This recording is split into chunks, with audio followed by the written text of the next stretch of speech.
அதாவது இது ஒரு ஃபிசிக்கலாக மட்டும் நான் சொல்லலை. இந்த மைக்ரைன் இருக்குது, எனக்கு சில நேரங்களில் தலையில் இந்த ஒத்த தலைவலி வருது, இது எதுக்கு வருதுன்னே தெரியல, இதனால் கண்கள் சிவப்பாகுது, தலையில் தானே கோபம் நமக்கு ஜாஸ்தி வருகிறது, இதெல்லாம் நாம் கூடுதல் கவனம் எடுத்துக்கொள்ள வேண்டும்.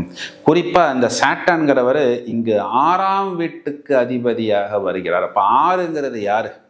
நமக்கு கடன் கொடுத்த நபர்கள். அவர்கள் நமக்கு ஃபோன் பண்ணி நம்மை டென்ஷன் படுத்துவார்கள். எப்படி படுத்துவார்கள்னா, கடனை அடைச்சிருப்போம், அந்த இஎம்ஐ என்ட்ரியிலேயே விழுந்திருக்காது, நம்ம ஏதோ அவுட்ஸ்டாண்டிங் கொஞ்சம் அமௌண்ட்டு தான் இருக்குதுன்னு நினச்சிக்கிட்டு இருப்போம். சார் உங்களுக்கு பெரிய அவுட்ஸ்டாண்டிங் இருக்குது சார், சிபிலில் போட்டுருவேன் சார், நான் அட்வொகேட் நோட்டீஸ் அனுப்புவேன் சார், நான் கடனே வாங்கலையே தம்பி சார், நீங்கள் கேரண்டராக யாருக்கோ எப்போ கையெழுத்து போட்டிருக்கிறீங்க சார், அது அவர் அடைக்கலை சார், உங்கள் மேலே விழுகும் சார் அப்படின்னு நம்மை டென்ஷன் படுத்துவார்கள். இதெல்லாம் நம்ம ரொம்பவும் கூடுதல் கவனம் எடுத்துக்கொள்ள வேண்டும்.